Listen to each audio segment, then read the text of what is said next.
Hola, muy buen día amigos, bienvenidos una vez más a Sala Común, donde ya saben, no hablamos de los libros en sí, sino hablamos de los temas de los que el libro trata. Continuando con esta miniserie de distopías, ya hablamos de París en el siglo XX, ya hablamos del Talón de Hierro, ya hablamos de Un Mundo Feliz. ¿Me faltó alguna, Marfileño? Nosotros. Nosotros. A nosotros, y bueno, hoy nos toca hablar de Rebelión en la Granja, un libro que es escabrosamente realista, aunque pareciera que no. Y bueno, me gustaría empezar con algunos puntos que vamos a platicar. Quiero hacer una aclaración de algunas cosas que vamos a tratar aquí. Nosotros no somos expertos en política, ni somos expertos en economía, y lo digo porque muchos de los temas que vamos a hablar, no dudo que haya gente que sabe muchísimo más de nosotros, que vaya a decir, es que ustedes se equivocan en esto, es que ustedes se equivocan en esto otro. Estamos simplemente dando nuestro punto de vista de lo que hemos leído, de lo que hemos visto y de lo que sentimos que está pasando. Espero que si a alguien le hace ruido alguna cosa que estemos platicando aquí, lo ponga en los comentarios en nuestra página de Facebook, que les recuerdo, por favor, suscríbanse. Yo sé que ustedes van a completar, y va a haber mucha más información de la que nosotros podamos dar, pero les hago esta aclaración para que no sientan algún tipo de agresión o algo así de lo que estamos diciendo. Recuerden, este es un podcast de libros, y de libros vamos a hablar. ¿Ok? Bien, ya dando esa explicación, bueno, primeramente me gustaría comentar, como he hecho con otras de las obras, que este libro es una sátira. Eh, Muchas veces decimos ese tipo de cosas como es una alegoría, es una sátira, y siendo francos, no todos sabemos qué significan estas cosas, entonces me gustaría explicarlo también. Una sátira es un texto que busca criticar las costumbres o vicios de alguien en tono moralizador o simplemente en son de burla. Esto es porque mucho de lo que trata esta obra es una sátira, como ya les dije, del gobierno ruso. ¿Ok? Eso es algo muy importante que hay que tomar en cuenta. Todo lo que vamos a hablar, vamos a mencionar muchas veces el gobierno de Rusia, de la Unión Soviética. Y también es una fábula. La fábula, por lo general, pues se destaca porque sus personajes son, los protagonistas son animales y los animales hablan. Okay. Y algo que me llamó mucho la atención es que buscando en algunos resúmenes también vi que esta es una obra en clave. Yo no conocía este tipo de literatura o este género. Una obra en clave es una obra en la que los sucesos directamente son un espejo de sucesos o personajes de la vida real, que a lo mejor en el libro, en la obra, se llevan a cabo de forma un poco distinta o el significado es un poco diferente, pero los personajes y las situaciones son las mismas. ¿Okay? Ya van a ir viendo un poco más de esto. Bueno, para entrar ya ahora sí un poco en materia, Mr. Alfa, ¿me podrías por favor explicarnos qué es el comunismo, el socialismo y el capitalismo? Bueno, primero que nada, raza, les menciono. Vamos a hablar primero del capitalismo. El capitalismo es el sistema económico y social basado en la propiedad privada de los medios de producción, en la importancia del capital como generador de riqueza. Vamos a poner un ejemplo muy claro: la mayoría de los países del mundo. Vamos a ser un poquito más específicos: Estados Unidos, Canadá, México. Vamos a hablar del socialismo también. En el socialismo lo vamos a mencionar como el sistema que propone que la propiedad de los medios de producción sea el Estado y que sea quien lo administre. Permite la inversión privada y la propiedad pública de ámbitos clave como lo que es sanidad, infraestructura, la educación y la energía. Dos países que lo estamos viendo así muy bien: China y Corea del Sur. Ahora bien, vamos a hablar del comunismo. El comunismo es el Estado. En el comunismo, el Estado tiene control total de la producción y de todos los ámbitos con el fin de lograr la igualdad social y que asume que es lo mejor para todo el mundo, creciendo en lo económico. Uno bien común que siempre vamos a decir: Cuba. y por lo regular, como decíamos anteriormente, Rusia. Dicho esto, voy a pasar cámaras y micrófonos con Joaquín. ¡Uy! Perdón, Felipe. Bueno, Marfileño, ahorita que te pasé también la información, ¿nos quieres hablar un poco tú del marco histórico en el que se desenvuelve esto? La novela se escribió durante la Segunda Guerra Mundial, ya que nada la quería publicar en Inglaterra, porque en ese tiempo los rusos eran aliados de los británicos, disculpa, y en Estados Unidos el manuscrito sobrevivió incluso un bombardeo. Estaba en casa de Orwell, que es el escritor, no sé si ya lo mencionamos, el libro es de George Orwell, una persona súper reconocida en los ámbitos, del cual hemos tratado temas, o vamos a tratar temas más adelante, de la misma información de él. Este fue rescatado de los escombros. Si bien la obra no nos habla del régimen soviético en particular, nos habla de la corrupción que puede surgir tras la obtención del poder en cualquier nivel, en cualquier nación. El libro no solamente nos habla sobre lo que ya pasó en la Rusia comunista durante la época de Stalin, sino es un claro reflejo de la historia de lo que puede llegar a pasar con la distribución de poder de manera incorrecta. Cómo la gente que empieza a trabajar o a labrar caminos de proletariado, obreros, sindicatos, pueden llegar a desviar los recursos y tener este tipo de situaciones que vamos a ver más adelante. El marco histórico nos habla sobre una Rusia envuelta en cambios sociales y políticos en medio de la Segunda Guerra Mundial, y nos va a tratar mucho sobre lo que se generó a partir de eso, pero también como pequeña información, teorías de cómo puede llegar a acabar, ya que la representación de la obra tiene un final escrito, más sin embargo, diferentes autores le han dado sus finales a lo que ellos consideran que pudo haber sucedido o que pudo haber pasado si se hubiese seguido desarrollando de esta misma manera.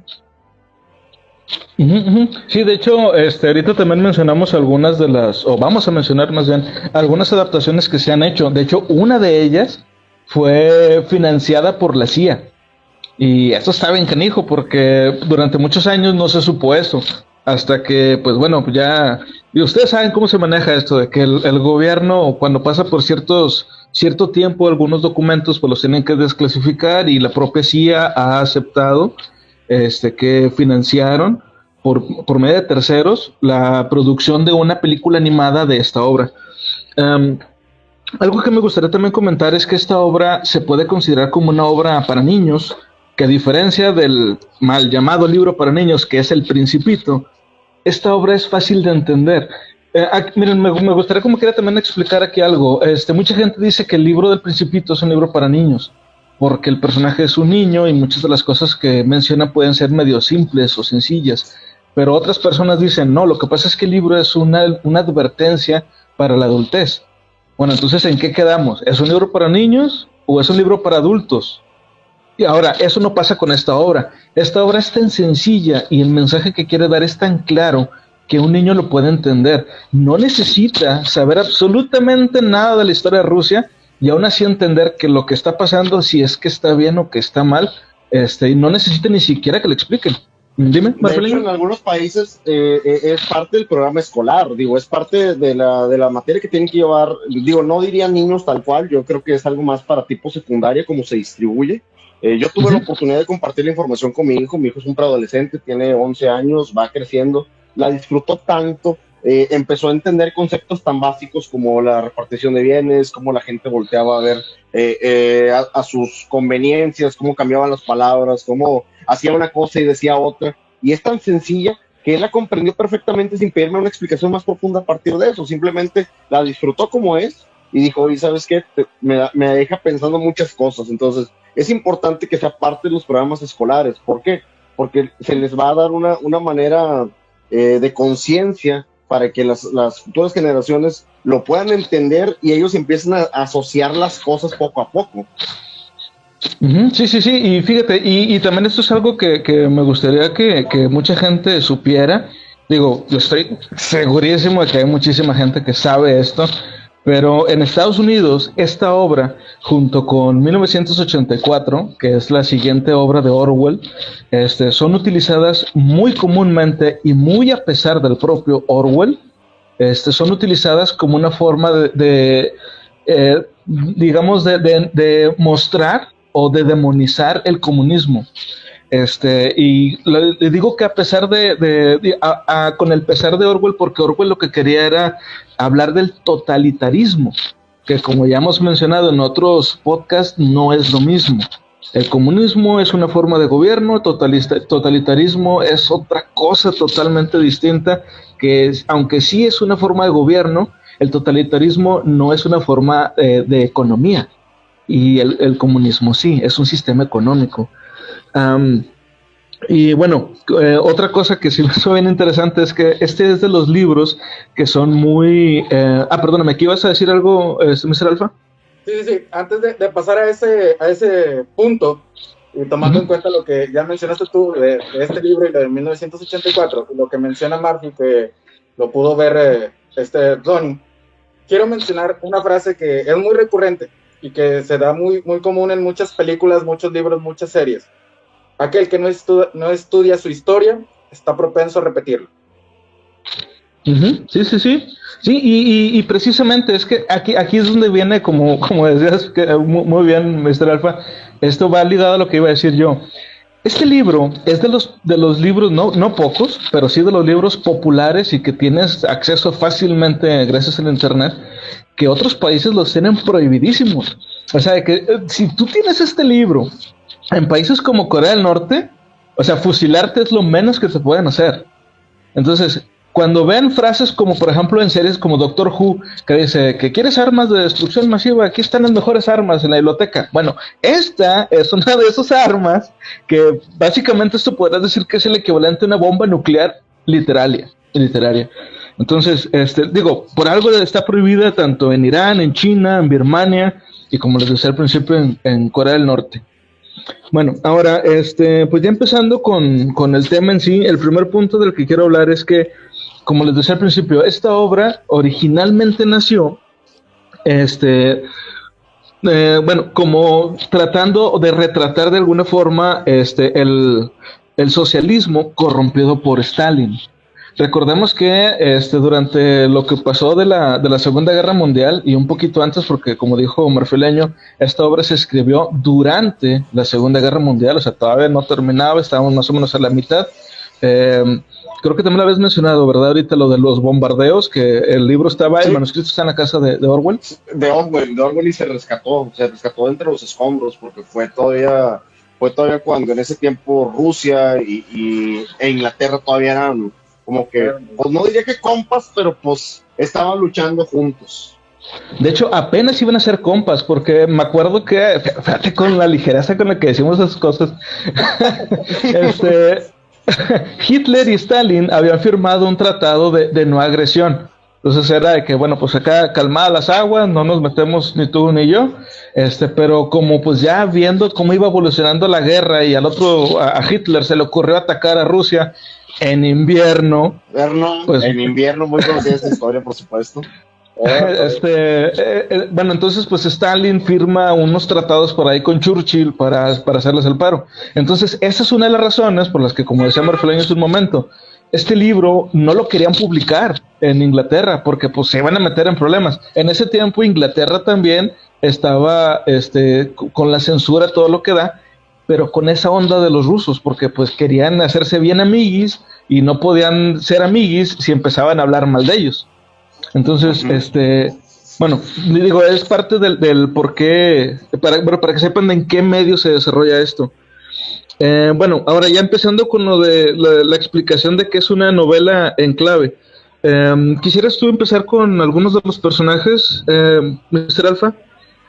Bueno, no empezaré con los personajes como tal, pero sí quiero mencionarles algo que viene en un manuscrito, en los manuscritos económicos y filosóficos de 1844. Dice de la siguiente forma. ¿De quién? De Marx. Okay. Es igual de Marx.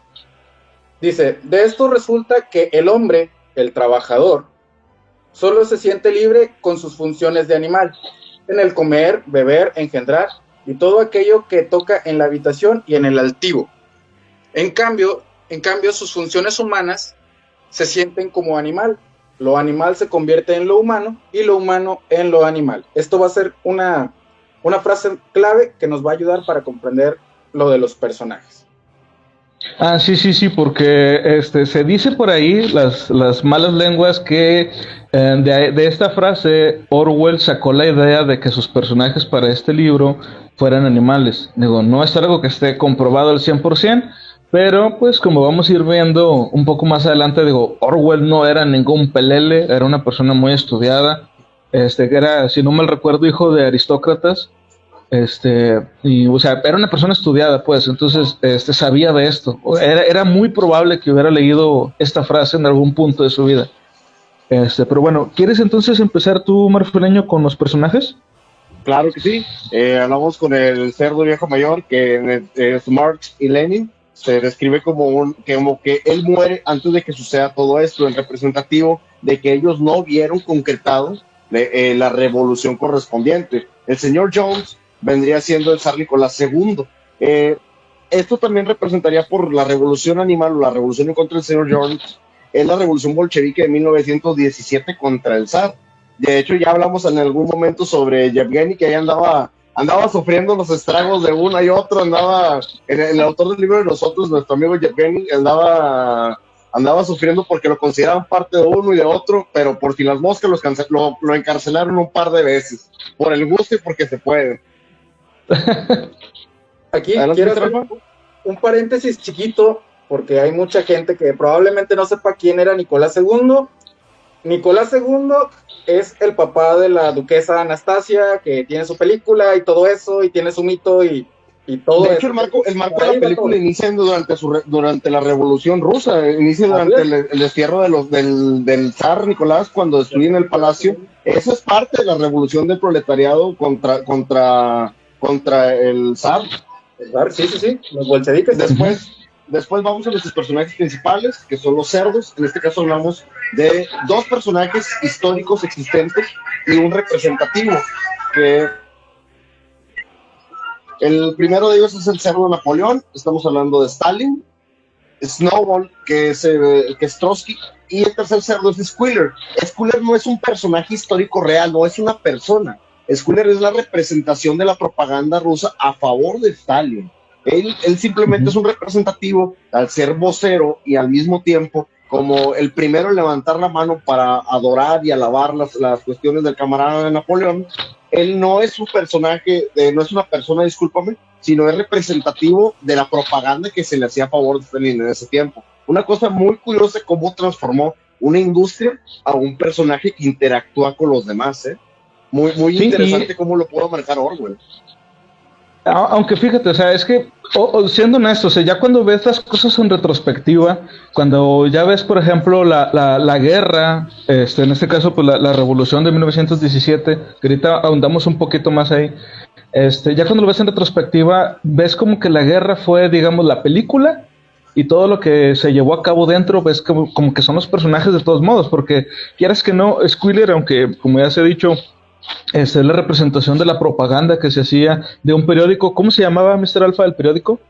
El Braxba. Eso. Braxba. Bueno, el periódico en sí, la propaganda, toda esta maquinaria de propaganda, pues, era un personaje más. O sea, tuvo su intervención y gracias a eso pasaron ciertas cosas. Entonces yo creo que por eso se le facilitó a Orwell convertir esta herramienta, digamos, en un personaje más. Ahora bien, ¿cómo les...? ¿Sí? Ahora bien, cabe mencionar el por qué hizo esto Orwell, ya que él era periodista, aparte de ser escritor, era periodista, y aquí en este caso, como les mencioné, como mencionó Conan, era parte del periódico Braxba, que se me hace que si tengo un hijo le voy a poner así Braxba, nomás porque se escucha bien potente. Creo que es lo que quiso dar a entender, más que la propaganda, sería en sí los medios en general. Porque si bien esto es un teléfono descompuesto, yo lo leo en el periódico, yo lo interpreto de una forma, te lo menciono a ti, agregando mi punto de vista, esto se va descomponiendo y llega a ser algo totalmente diferente. que aquí en este caso, en el libro, si bien no se menciona, en las películas, que como mencionaron posteriormente hablaremos de ellas, sí se ve reflejado en una magnitud exageradamente hermosa, por decirlo de alguna forma.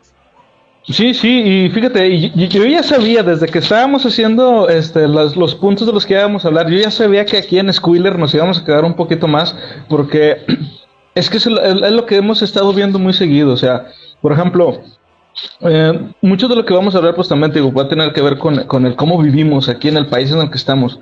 En México, desde hace muchos años, estamos hablando de los 60, 70, o sea, el PRI, que era el partido político por excelencia de este país, y Televisa era uña y carne. O sea, no podías hablar mal de uno en el otro, porque pues te comían. ¿Cuántas veces no hemos escuchado, y porque se ha comprobado ya después, de que tenían tratos uno con el otro? Por ejemplo, cuando quedó Enrique Peña Nieto como presidente de este país, encontraron en unas camionetas, no sé si recuerdan ustedes esa noticia, unas camionetas de Televisa llenas de panfletos y de pósters de Peña Nieto. ¿No se acuerdan de eso? Fue aquí en Monterrey, de hecho. Sí, un caso muy sonado. También los mentados Peñabots, las redes sociales. Ojo, esa es una diversificación de Squiller también, porque Squiller, como lo mencionamos ahorita, no es un medio impreso, no es un medio de voz a voz, es un medio general de información hacia esta persona a quien se le tenga que apoyar. Y se dio un caso de que las redes sociales hablaban de cosas positivas, pero se le conocía como Peñabots por el apellido del presidente en turno, que era Peña Nieto, y que eran gente que comentaba a favor de él en redes sociales. Y era una pequeña extensión de este Squiller, era porque ellos hacían la propaganda positiva, pero no eran personas reales, simplemente eran los medios masivos controlando la opinión pública en el Internet. Sí, es como un Squiller 2.0. O sea, como yo les decía desde otros podcasts al principio, que lo único que nos había salvado de todo lo que hemos estado viendo en las otras distopías anteriores ha sido el Internet. Pero aquí nos la voltearon. Pero bueno, el Internet como tal no, pero sí el Internet como un medio de información o un medio de propagar la información y las noticias, porque es donde realmente pega. O sea, por ejemplo, tú tienes Twitter y tú puedes ver, como decía ahorita Marfileño, a un Peñabot, pero la mayoría de las personas identifican que es un Peñabot por la forma en que se expresa. Pero tienes que tener como que ya un acervo de información, de memes y de cómo escribe la gente para luego verlo y decir, esto no lo hizo alguien, esto lo hizo un Peñabot. ¿Ibas a decir algo, Mr. Alfa? Sí, de hecho, en este caso voy a hablar un poquito más de lo que sucedió en los años 60, si mal no recuerdo, y en reflejo a lo de este expresidente. Televisa, como tú mismo mencionas, ha estado de la mano de este partido político, y lo vemos desde una forma muy, muy simple y muy sencilla. Casan estrellas de Televisa con futuros presidentes o presidentes en turno. Por ejemplo, Díaz Ordaz lo casaron con Sasha Montenegro.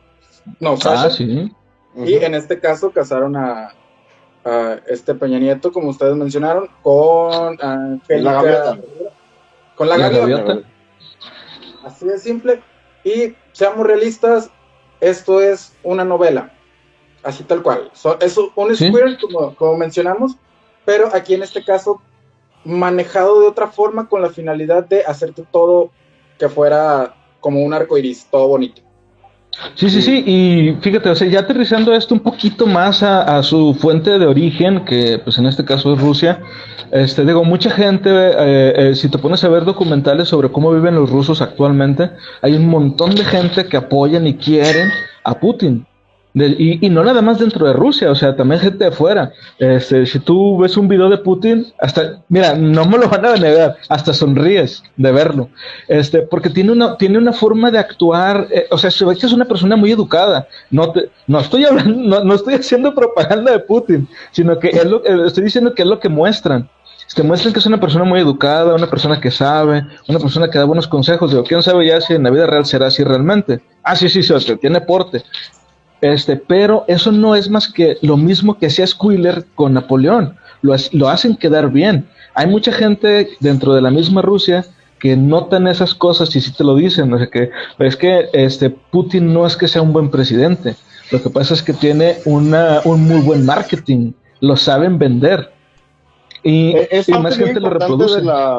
es correcto, es parte importante de la obra, el personaje que estamos mencionando ahorita, porque muchas de las cuestiones que se van a manejar en el libro, de la información, él al ser el vocero oficial, tiene control de la información que llega a los demás animales. ¿Qué significa esto? Que él, a favor de lo que le digo en este caso Napoleón, Stalin, él va a informar de las virtudes y demás, inclusive llega a un punto en donde el mismo pueblo agradece por obras de ellos, de que, esta semana yo puse 15 huevos porque el camarada Napoleón le está echando muchas ganas y esta vez el agua del río sabe más rica porque el camarada Napoleón está, o sea, es muy fantasioso, pero llega a tener tanta comunicación Squealer con los demás animales que él manipula enteramente la imagen del camarada Napoleón al ser algo divino supremo, como lo hemos visto en muchas distopías, el bienhechor, el líder central y principal, el nuestro héroe de la historia, va a ser la persona que esté en el poder. Independientemente de los actos, él es el responsable de darle información y ellos se van a tener que quedar con eso. Por eso nos quedamos a lo mejor un poquito más de tiempo con este personaje, pero es que es bastante importante en nuestra obra. Es el que genera que todo fluya en la obra. Ujú. Bueno, ahora, como ven, nos quedamos, como dice Marfeleño, un poquito ya metidos un poquito más con este personaje, pero esto es una muestra de lo que les decía yo al principio, de que es una obra en clave, porque este personaje representa tal cosa, este representa este otro. Ahora, hay dos eventos muy importantes en la obra. Normalmente no hablamos aquí, como les decía en otros podcasts, de los eventos o de las situaciones que se dan a cabo en el libro, sino de lo que trata en general, en líneas generales, pero estos dos son dos puntos muy importantes que se necesitan comentar para que se entienda mejor la obra y su relación con la vida real. El primero, de hecho, lo había mencionado Marfeleño, que es la revolución. Durante el desarrollo de la historia, en el capítulo 2, hay una revolución, los animales atacan al granjero, que como si ya nos han comprendido todo esto de lo que significa cada uno, sabrán que pues es el pueblo rebelándose contra el zar. Entonces, esto es precisamente la revolución de 1917. ¿Ok? Después hay que es el pueblo, o sea, los bolcheviques contra el zar, que es donde pasó, como decía también ahorita Mr. Alpha, toda la historia de Anastasia y todo eso. Después hay una segunda batalla, que es cuando los humanos, ya después de que el granjero Jones fue a chillarles para que le hicieran el paro, regresan a la granja y se hace la guerra. Ahora, ¿esto qué fue? En la vida real fue la guerra civil de los que estaban a favor de los zares, o de la familia del zar, atacando al pueblo bolchevique. Esto se dio al año siguiente. Es importante, es correcto lo que te voy a decir, solamente pasó un año antes de tener una guerra a otra. Me imagino a nuestro amigo Jack Gani yendo de un lado a otro, como que no sabiendo ni cómo está el asunto, así como que mejor encarcélenme antes de que algo me pase. Aquí estoy más seguro. Sí, curiosamente estábamos seguros en una prisión. Entonces, sí les digo, o sea, estos dos eventos son muy importantes en la obra y son todavía más importantes para la historia del país del que, como les decía, pues es el origen real de este libro. Ahora, continuando con los personajes, hay tres personajes que me gustaría mencionar a mí, que son de los más importantes. Uno de ellos es el caballo Boxer. Boxer viene a representar al proletariado, o sea, hace la gente que trabaja, pero la gente que está en fábricas, por ejemplo, no la gente del campo, esos son otros. Y aquí Boxer se autopercibe como que él es el corazón del país y que él tiene que ser siempre más fuerte que todos porque él es el espíritu, digamos, de la nación. Y obviamente pues el camarada Napoleón, Stalin, pues siempre lo está viendo de que mira yo lo que hago, y otro, sí, mira, estoy jalando más, sí, esfuérzate. Entonces esta es una forma de cómo abusan de la gente trabajadora, las personas que están en el gobierno, se aprovechan de ellos primero para alcanzar el poder y luego ya cuando lo tienen pues los tiran. En la obra pues no les vamos a decir exactamente cómo termina Boxer, pero no terminan las cosas bien, ¿ok? Y es de las historias más tristes que hay en este tipo de libros de los que hemos leído, la historia del caballo Boxer. Los otros personajes, porque aquí ya se vuelve una masa, que inclusive eso tiene un significado, que son las ovejas y las gallinas. Estos representan al campesinado, o sea, a la gente trabajadora del campo, que en su mayoría, le duela a quien le duela, son alfabetas. ¿Okay? No estamos diciendo que esté mal, sencillamente, pues así es. O sea, la realidad es la que es, a ti te guste o no te guste, así es la cosa. Entonces, para esta gente, para el campesinado, pues la única forma de poderles llegar era repitiendo el mismo mensaje una y otra vez. Entonces, aquí la consigna para ellos era 4 patas sí, 2 pies no, dando a entender eso de que pues 4 pues son porque son los animales y 2 pies pues no porque son los humanos. Entonces, Quiero agregar algo esto... ahí. Quiero agregar Sí, algo dime, ahí. dime. Para las gallinas y los patos, las alas eran patas, eran parte de sus pies, por así Sí, eran decirlo. sus patas. Sí, porque Sí, las sí, gallinas sí. fueron las primeras en hacerla de todos, de decir, sí, pero yo tengo 2. Las alas, comadre, las alas. Sí, sí, y bueno, y el otro personaje, que bueno, pues este también es un personaje independiente, o sea, se menciona uno solo nada más, es el cuervo Moses, que obviamente, pues si saben un poquito de inglés, saben que ese es el nombre anglosajón que se le da a Moisés. Entonces, obviamente, pues él viene a representar a la iglesia, que en un principio, el cuervo está del lado del granjero, porque les está diciendo a los animales, pues sí, o sea, es que pues tú tienes que trabajar y va a pasar esto, pero mira, vas a llegar al cielo. Entonces, aquí te vas a cansar y todo, pero el cielo. Y sí, pues aquí sufres, pero ya me comprenden. Entonces, ese es por un lado. Y cuando derrocan al granjero Jones, el zar, pues ahora está del lado de Napoleón. O sea, siempre se están haciendo al lado del ganador, son como chapulines. Y en el libro lo explican de una manera bien, bien simple y bien sencilla, como les decía, es muy fácil de entender.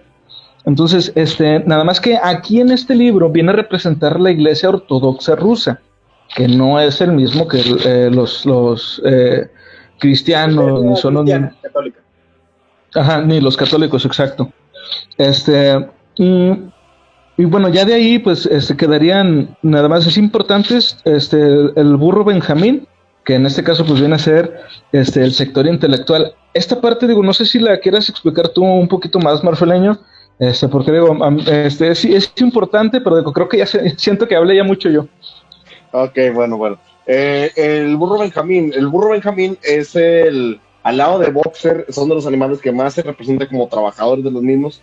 Son intelectuales, especula muchas cosas, ve cómo está alrededor, pero no actúa. Él simplemente no toma cartas en el asunto de lo que él está viendo, cómo se está moviendo. De hecho, dentro de las interpretaciones, que vamos a hablar más adelante de ellas, el burro Benjamín tiene más relevancia en el aspecto que llega a un punto en donde indican que los intelectuales son los que podrían llegar a combatir con todo lo que es pues, con sus mentes el régimen actual. En parte del libro, el burro Benjamín le pide mucho que él lea, porque volvemos al mismo, es el intelectual, que él explique la información, que él diga lo que está puesto para que lo lleguen a interpretar los demás de manera más fácil. Los animales que no sabían leer le pedían que estuviera leyendo información.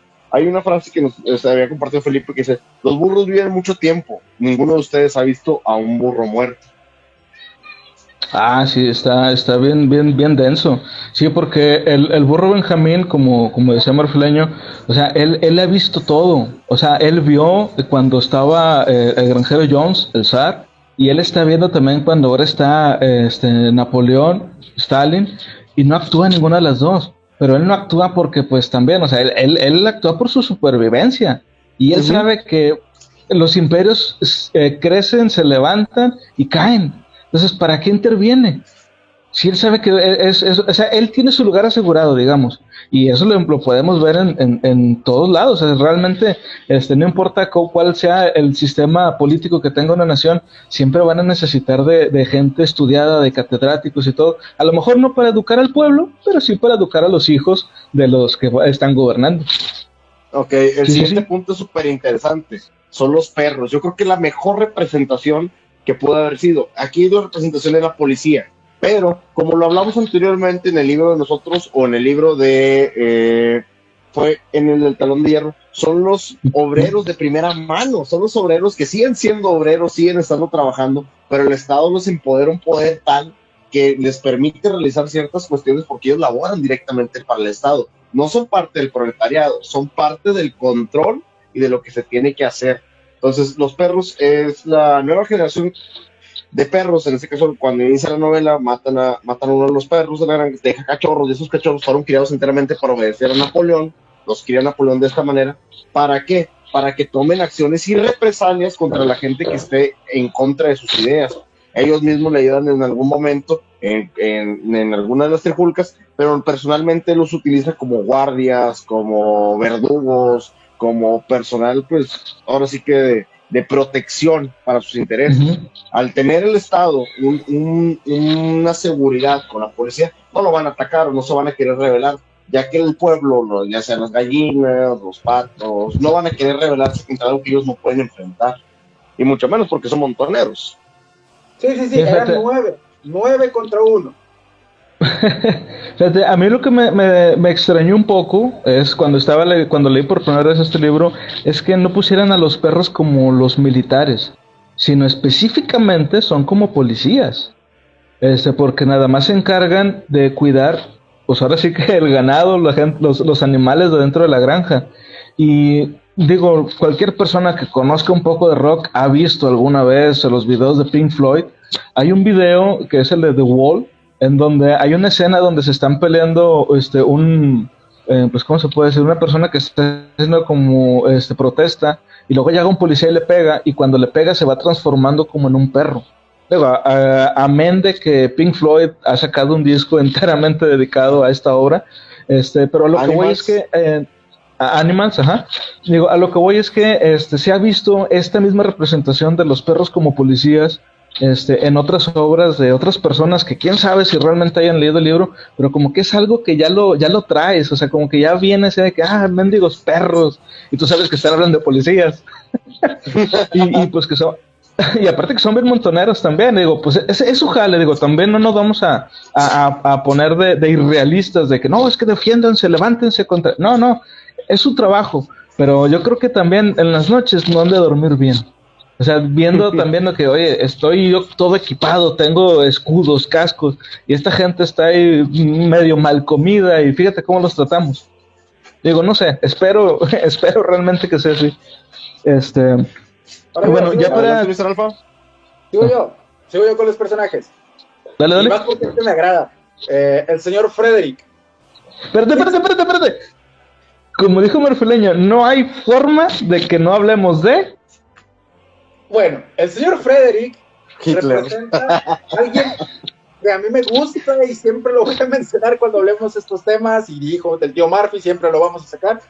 Representa a Hitler, ya que si bien empieza a negociar con Napoleón, él aquí representa sencillamente el pacto de no agresión que iban a tener durante la guerra, guiño, guiño, y pues como siempre, ya saben, ¿no? Vamos a atacar a Rusia en invierno. Es bien bonito atacar a Rusia en invierno. No, hombre, no, eso es peligrosísimo, se te congela el Blastwurst y se ve, no, una cosa horrible. Y eso lo digo para aquel que la quiere invadir, ¿eh? Ahora bien, quiero hablar también de la... O Nuevo León en agosto, que estamos a 32 grados a las 12 de la noche. Ándale. ¿Quién seguía, Mr. Alfa? La yegua Molly. Ah. ¿Quién es la yegua Molly? Y en este caso regresamos un poquito más a la primera guerra que tuvieron en la granja. Ella representa al régimen zarista, a la nobleza zarista. ¿A qué vamos con esto? El zar, los príncipes, las duquesas, la familia real, toda la corte, por decirlo de alguna forma, ya que toda la perrada que traían detrás los zares. Es correcto. Ya que esta en realidad no trabaja, así tal cual, no trabaja, y simplemente lo único que dice es que me sirvan. Literal, así tal cual, con la mano en la cintura y la otra mano así. Como los hijos de cierto presidente. No, oye, no. Yo si compro una yegua sí le pongo chocoflan, güey. Ay, Jesús.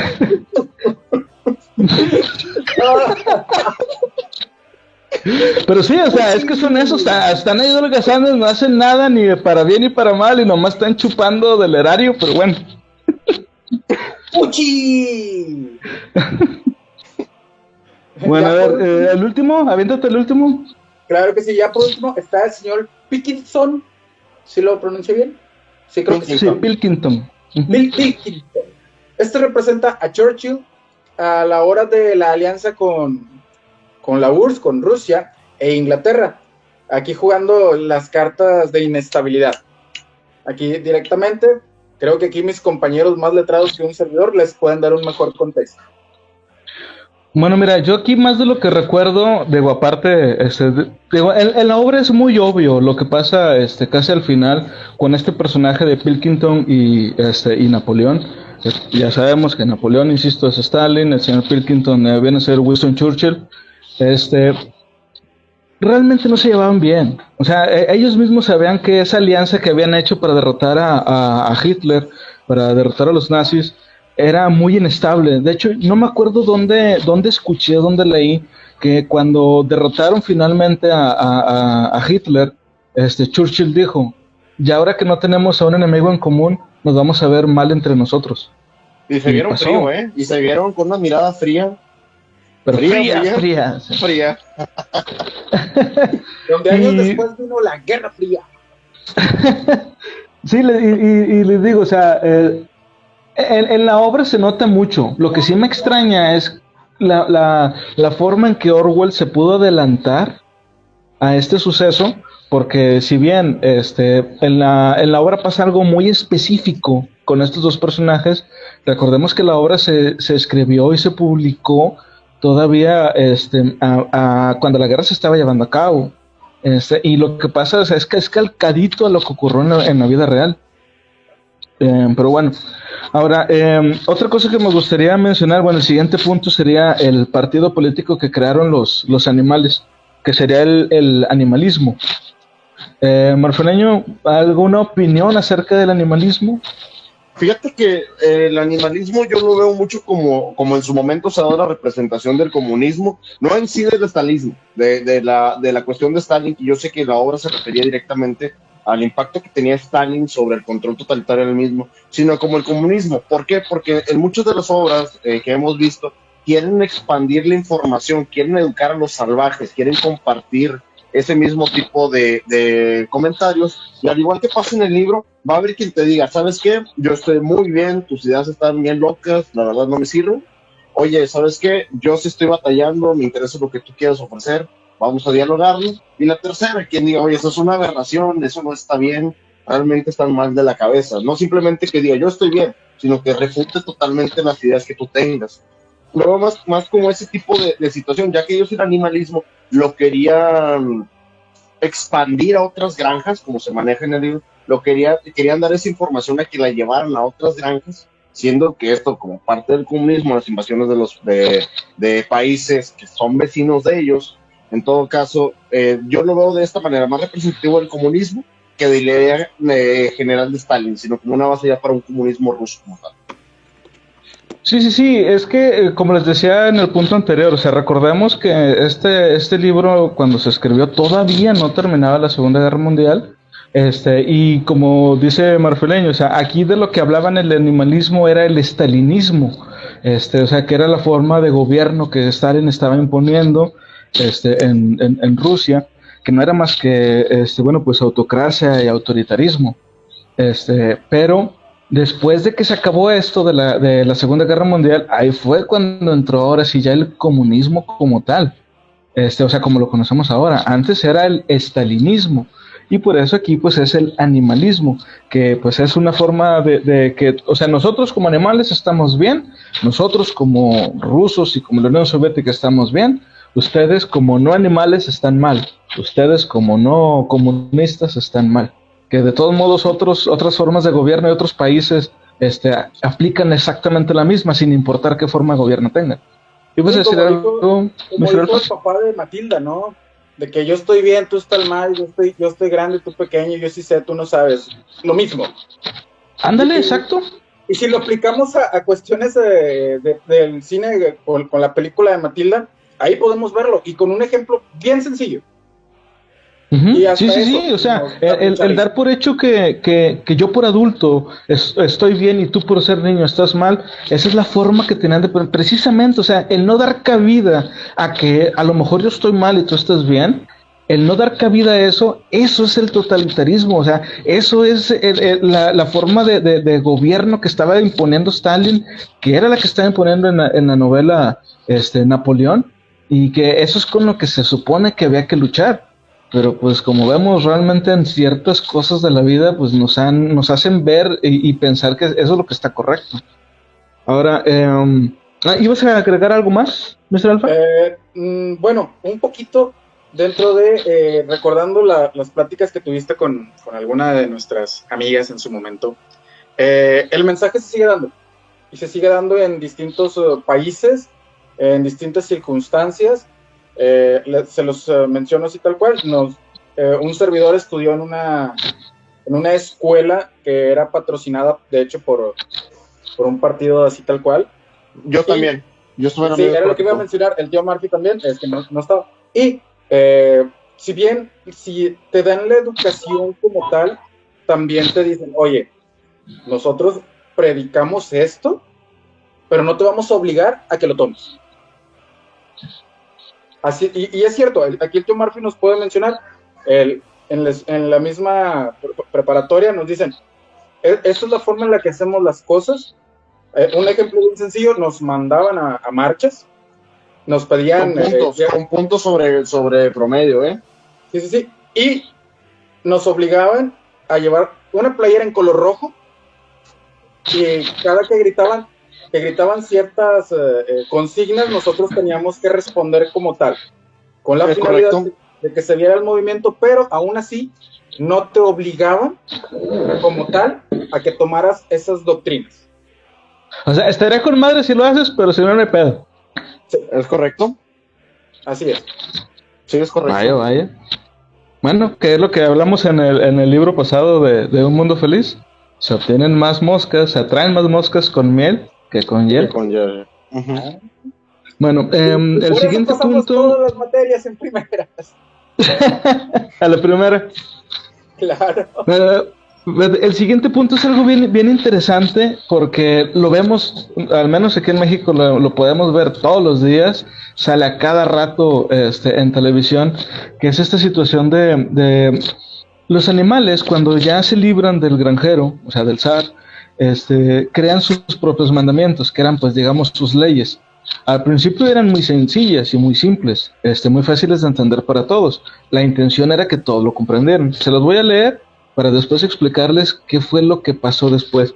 Eran nada más 7. Todo lo que camina sobre 2 pies es un enemigo. Todo lo que camina sobre 4 patas, nade o tenga alas, es amigo. Ningún animal usará ropa. Ningún animal dormirá en una cama. Ningún animal beberá alcohol. Ningún animal matará a otro animal. Todos los animales son iguales. ¿Qué piensas tú de estas 7 primeras leyes de los animales, del animalismo marfileño?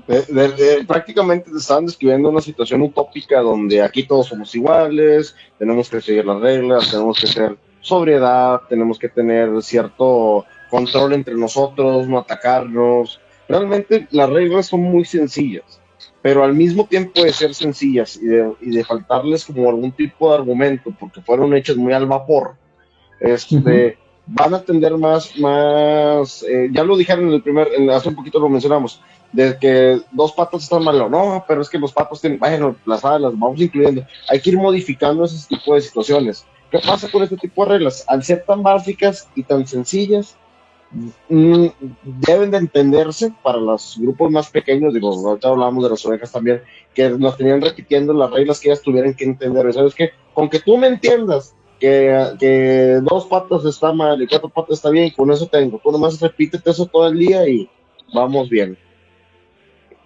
Sí. ¿Sí, Mr. Alfa? Qué mandamientos tan aburridos, yo no le entro al animalismo, ya me voy. Bueno, ahora, como decía ahorita Marfileño, sonaban muy utópicas y todo muy bonito y todo, pero en realidad sacan a relucir algo bien importante, si no eres como nosotros, tú estás mal. O sea, básicamente es eso. Ahora, ya dentro del grupo que estamos aquí, recordemos que la granja es como un mini universo en donde estaba pasando todo. Es obviamente la representación de un país, de Rusia. Luego, dentro de todo esto que está pasando, los cerdos empiezan a modificar las leyes, pero lo empiezan a hacer en las noches, cuando todos los demás animales están dormidos, y modifican las leyes poco a poco. Por ejemplo, cambiaron el de ningún animal dormirá en una cama con sábanas. O sea, puedes dormir, es que ahí es donde está el kit de la cuestión. O sea, tú puedes dormir en una cama siempre y cuando no tuvieras sábanas. Eso, o sea, es donde está la manipulación. Ahora, eso es uno. Si luego cambiaron otro que era ningún animal beberá alcohol en exceso. En exceso. A ver, Y creo que ya me quedo. y luego es ningún animal matará a otro animal sin motivo. Ahora, ¿por qué estas modificaciones? Porque esto hacía que los cerdos, que pues ahorita ya se sabe y se habían quedado como el poder establecido, pudieran hacer estas cosas. Como dijo Marflén en un momento, las leyes las hicieron bien al vapor. Entonces ya cuando empezaron a ver como que, como que nos están restringiendo a nosotros de lo que queremos hacer, entonces fue cuando empezaron a modificarlas. Y de tal forma que lo que ellos hicieran, aun y cuando fuera originalmente en contra de las leyes, no estuviera mal hecho. Porque ellos ya estaban actuando dentro del marco de la legalidad. Es correcto, y una información muy importante de esto es que las personas que no lo recuerdan, uno dirá, pero los animales los tenían ahí, ¿por qué? Porque ellos los tenían escritos en un granero donde todo el mundo los podía ver y todo el mundo los veía, pero las personas que no estaban letradas no tenían tanto conocimiento de cómo estaban constituidas esas leyes, y veían, oye, pero cuando matan a un animal dentro del libro, de pronto, pero no estaba prohibido. A ver, vamos al tablero. ¿La pueden leer esa ley? Sí, aquí dice claramente. No, ningún animal matará a otro animal sin motivo. Uh-huh. Eso no me acuerdo, pero pues si está ahí, debe ser cierto. Es verdad. Ándale, eso es lo que se le llama también, ¿cómo era? Falacia del podio o algo así. O sea, de que si tú ves algo escrito, por decir, es que tiene que estar bien. O sea, es que si está escrito es que está bien. Si está publicado es que está bien. No, o sea, tienes que cuestionar también. Pero aquí a muchos nos pasa como le pasó a este personaje, de que ve que está escrito de la ley de una forma que no recordaba y, no, pues es que si está ahí es que así era. Pero, o sea, no da pie a que pudiera ser distinto. Y eso es algo bien peligroso. Por eso, en muchos países, sobre todo, por ejemplo, en Estados Unidos, se da mucho eso hasta en las películas y de chiste, lo que tú quieras, pero se da mucho eso de, yo conozco mis leyes y que no sé qué, y a lo mejor está mal, no sé. Pero ya te entra como que al lado de que, oye, ¿y si sí? O y si no, digo, ¿cuántos? No, todos conocemos una historia, al menos aquí en México, todos conocemos una historia de un amigo al que, oye, me paró el policía, ¿y qué hiciste? No, pues le dije tal cosa. ¿Y se la creyó? Sí. ¿Y sí es cierto? Pues quién sabe. No. Porque la policía no sabe, güey. Digo, mira, les voy a contar una anécdota bien chistosa. Espero no se enojen, no voy a decir nombres, pero es una historia bien chistosa. Una amiga, una vez, un policía la detuvo porque, no, creo que estaba haciendo, o sea, algo estaba haciendo, estaba manejando mal, no me acuerdo bien. Pero total que le iban a poner una multa. Entonces, el policía le dice, pues sus papeles, la tarjeta esa de la licencia de manejo. No, pues se la dice, oiga señorita, pero es que está vencida.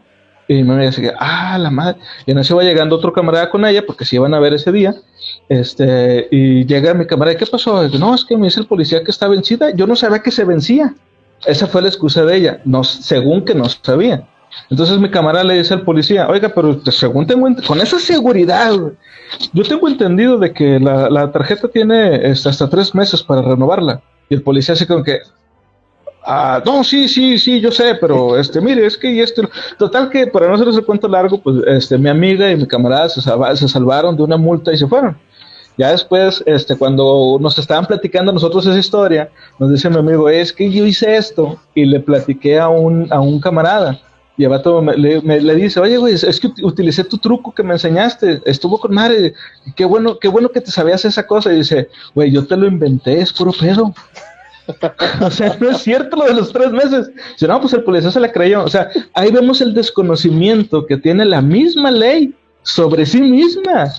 Que de ahí es donde abusan también, como pasó aquí en el libro con este animal que, como dice Marfleño, estaba prohibido matar y mataron.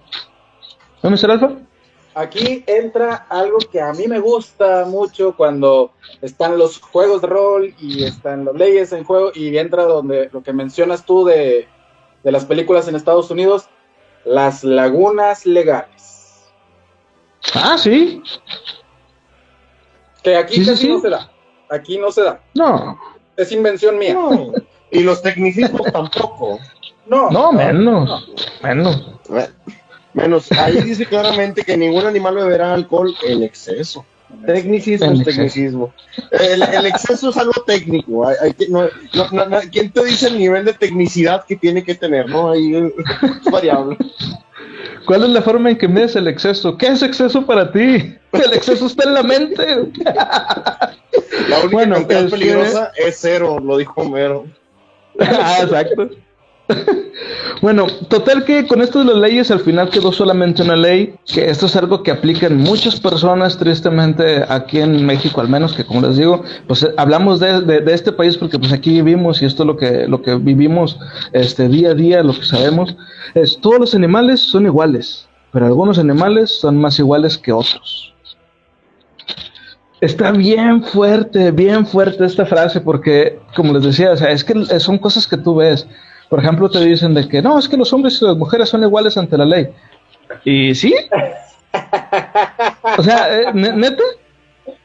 No digo que no, o sea, hay algunas cosas que sí son iguales. Por ejemplo, si un hombre y una mujer entran a trabajar a un call center, ganan exactamente lo mismo. Uh-huh. Y eso no hay problema.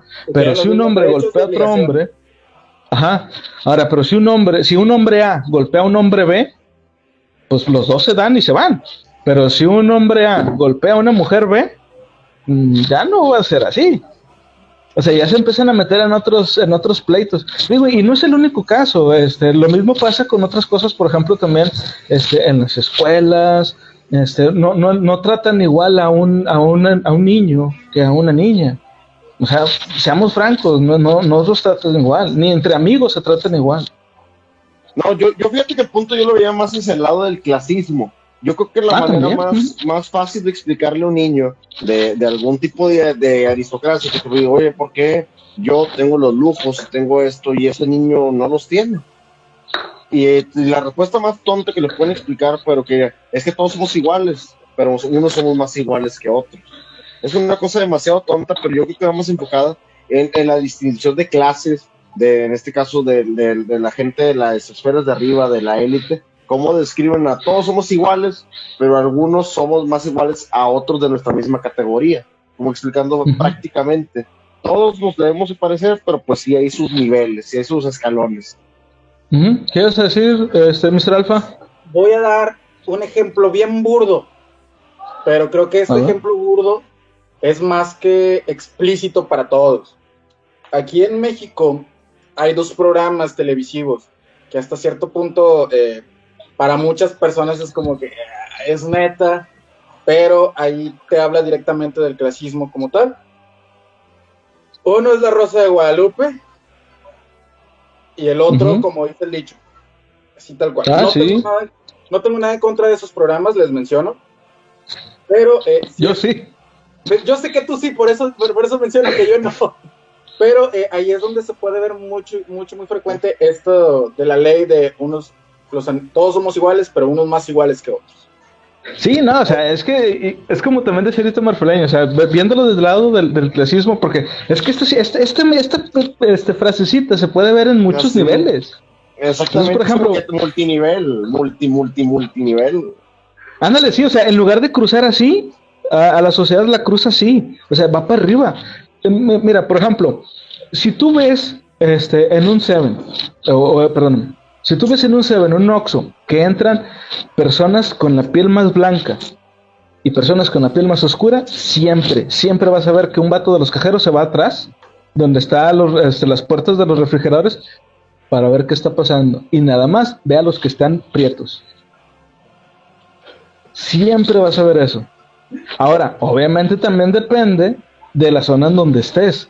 Porque, o sea, por ejemplo, no es lo mismo que eso pase en el centro, por decir, donde hay muchos tipos de personas, a que si una persona morena, más morena que yo, por ejemplo, o igual, entre a un lugar como de San Pedro, como Galerías. Los guardias lo siguen, lo empiezan a ver. ¿Por qué? Porque no es normal que alguien de esa tez ande por ahí. Digo, y se puede llegar a entender hasta cierto punto, pero es una forma de cómo es que realmente no todos somos iguales. Y luego empiezas a pensar mal de tal o cual persona, de que no, es que por qué esto, que por qué lo otro. Ahora, Eso es de una cosa que podría hacerse como clasismo, de racismo, hasta eso si quieres. Pero también hay otra. Por ejemplo, el sueño americano es de que todos pueden llegar a triunfar en la vida y que todos pueden empezar de cero y ser millonarios. Pero hay que recordar que hay personas que ya nacen siendo millonarios. Entonces, tú no empezaste de cero. Por ejemplo, te estoy hablando de Trump. Él no empezó de cero, él ni siquiera hizo ese dinero. Me la ganaste, porque yo te iba a decir, hay gente que nace y de que, papá, ¿me puedes prestar unos millones? Un pequeño préstamo de unos millones. Es una frase, la de, yo pedí un pequeño préstamo de algunos millones y yo, oh, pues qué buena onda. ¿Dónde? Mi papá. Sí, digo, y volvemos a México, pues es lo de los, ¿cómo les llaman a estos güeyes? Los mis reyes y los, ¿cómo se llaman los otros? Los godines, que mucha gente se burlan de ellos y de que no, es que tú eres de que, y de hecho los mismos godines se burlan de sí mismos, que dicen de que no, es que tengo descanso godín, y de que no, pues es que este vato, como jefe, como mi rey, porque descansa un domingo, por decir. Pero entonces, ese es el tipo de diferencias, que, como decía en las leyes que escribieron los animales, todos los animales somos iguales, pero algunos somos más iguales que otros. Entonces Hay una frase que resume eso, y eso lo dicen mucho en el barrio, que cabe mencionar, para los que no nos ven, los tres somos de barrio, venimos de colonias medio conflictivas, y entre nosotros siempre hemos dicho, aún entre los perros, hay razas. Ajá. Es correcto. Sí, que es una forma más burda de decir lo mismo que mencionan en el libro. Pero bueno, pues ya para no hacer esto mucho más largo, ¿algunas conclusiones, Omar Beleño? La conclusión bien sencilla, ya lo hemos repetido una y otra vez. A lo mejor dirán, esto no tiene que ver con las otras distopías. Claro que tiene que ver. Esto todos son clases de historia, y esto es importante por el hecho de que al ser historia, al ser algo vívido, al ser representativo de cuestiones, factores, muchos de los factores son de pensamiento del autor, y el autor los desarrolla conforme va dándose la trama para poder dar explicaciones a veces un poco más profundas de lo que él quiere dar a entender. Este libro, a pesar de ser demasiado infantil, trae unos temas tan fuertes que le estamos explicando a la generación venidera, con palabras bonitas y con imágenes y con manzanitas y peritas, cómo pueden cometerse los errores, cómo la gente puede divulgar esa información. Ellos mismos te pueden decir, oye papá, pero ¿por qué Napoleón habla tan mal de Snowball si eran amigos? Oye, pero Napoleón fue de los primeros, Snowball fue de los primeros en saltar en contra de los humanos y Napoleón lo ridiculiza. Aquí el ganador escribe la historia, desgraciadamente. Y esa es una de las lecciones que si la van aprendiendo de una vez, hay de dos. O se acoplan y tienen que avanzar con eso, o simplemente, como pasa en uno de los finales, se rebelan contra todo. Sí. Muy bien. Mr. Alpha. Esa es una frase que encontré por ahí, dentro de, y dice, esta historia no se basa solo en lo sucedido en Rusia, sino que en esta historia podemos ver parte de la esencia de la humanidad. El poder corrompe. Sí, porque realmente eso es, o sea, es como decíamos al principio, aun y cuando la obra se concibió como una forma de denunciar lo que estaba pasando en Rusia con Stalin, en realidad esto aplica para cualquier gobierno, digo, gracias a que hablamos tanto de Squiller, se nos pasó un poquito y se salvó por un pelo que habláramos un poco más, por ejemplo, de AMLO, que pues aquí podríamos haberle echado hasta por los oídos, porque muchas de las cosas que pasan tenía que pasar, sí, ya lo mencionó otra vez. ¿Cuántas veces le tenemos que decir, Chihuahua? Bueno, para los que no lo saben, siempre tenemos una tradición dentro de todas nuestras comunicaciones. Todos contamos con un internet bastante estable para poder hacer las transmisiones. Ocasionalmente Mr. Alpha tiene dificultades técnicas, lo cual ha impedido que se una a ciertas grabaciones, pero siempre que el camarada Felipe empieza a hablar sobre algún tema, el camarada Felipe empieza a ver sobre algún tema de esos, suceden cuestiones extrañas, poltergeist y demás cosas, pero siempre pasa, digo, esto es parte de la diversión de la abducción. Se escucha la policía por aquí. Ay, Dios. Y nos había comentado Felipe que a pesar de que se caiga, se sigue grabando, se sigue pasando la información. Yo la verdad, primeramente, bueno, ya casi finalmente les agradecemos demasiado por todo el apoyo que nos han dado. De una página de ser 10,000, ya estamos en los 15,000. Les agradecemos muchísimo, muchísimo, muchísimo el apoyo. Ya hablamos de eso, ya empezamos con el camarada Felipe, se sacrificó por nosotros. Pero es un sacrificio que estamos dispuestos a soportar. Por eso. Ya regresó. Bueno, concluye, Felipe, concluye con lo tuyo, viejo. Bueno, yo para terminar lo que quería decir es nada más de que a diferencia de las otras obras que hemos estado revisando, esta no se lleva a cabo ni en un futuro más allá de nosotros, porque esto es al revés, esto es algo que ya pasó, esto es algo que ya ocurrió y que cuando lo escribió el autor, lo estaba viviendo él. Entonces, esta obra, aunque parezca que es una obra, como les decía al principio, que pareciera una historia infantil, en realidad es la más directa de todas las que hemos estado viendo hasta ahorita. Entonces, yo sí recomendaría muchísimo a la gente que lea esta obra. Me pasó hace unos días que en una página de libros también, diferente a la de nosotros, una persona preguntó de que por qué decían que El Principito no era un buen libro para niños y que en ese caso que le recomendaran uno. Yo recomendé Rebelión en la Granja, y un tipo me dice, puros libros comunes, todo el mundo ha leído Rebelión en la Granja, y el que pidió la sugerencia me lo agradeció, me dijo, no, muy bueno, ¿tienes alguna otra sugerencia? Entonces, yo no le quise contestar de manera grosera ni nada, pero sí me quedo pensando, ok, lo leíste, pero lo leíste como ver un capítulo de Los Simpson, lo leíste como ver un capítulo de Padre de Familia, de que sí, te ríes, jajaja, muy chistoso y todo, y es un libro para niños, y ya. O digo, puedo caer también yo en esa forma pedante de ser ¿y lo comprendiste? O sea, no es tampoco eso, es más bien, o sea, no caigamos en eso, caigamos mejor en mira, lee esta obra, está bien chida, y si tienes, si ya después de eso algo, dice, no entendió algo, o que él mismo te diga, ¿sabes qué no me gustó? Bueno, ¿por qué no te gustó? Y empiezan a platicar de eso es lo mejor, o sea, usar los libros como una forma de conversación también a larga distancia. Y no nada más en espacio, sino en tiempo. Estamos hablando con una persona o estamos leyendo los pensamientos de una persona de hace, pues, ¿qué fue? Hace más de casi 60 años, 70 años. Entonces, Sí, veamos... 80, ya 80, ya vamos para 80 años de la obra. Ahorita vamos a 75 años de la obra. Ajá, sí. Entonces, como les digo, lean este libro, es muy recomendable. Y ahora, por cierto, que ahora que las escuelas van a hacer por televisión y eso, si les piden algún trabajo sobre Rebelión en la Granja, háganlo con nuestro video. Y si es así, nos ponen en los comentarios a ver qué sacaron. Sí, queremos saber eso. Y el batipuerco también.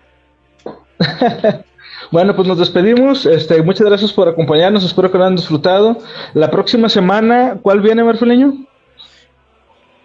Ya llegamos a la cúspide, al clímax, al por fin esto tenía que pasar, esto estuvo mencionado, esta vez no lo quisimos utilizar, si se fijan nos callamos un poquito, lo sacamos ahí como que medio escueto porque no lo queríamos hacer. Viene una gran obra, viene de nueva cuenta el señor George Orwell con una chulada de profecía, 1984. Para mi gusto, no sé si el mejor, pero uno de los mejores libros de distopías. Habla sobre todos los temas que tratamos ahorita, todo lo que, imagínense todos los 4 libros anteriores hechos una sopa horrible, intragable, y que quieres más y más. Bueno, raza, pues se cuidan, si pueden lean el libro antes del cotorreo que nos vamos a aventar, y la próxima semana nos vemos.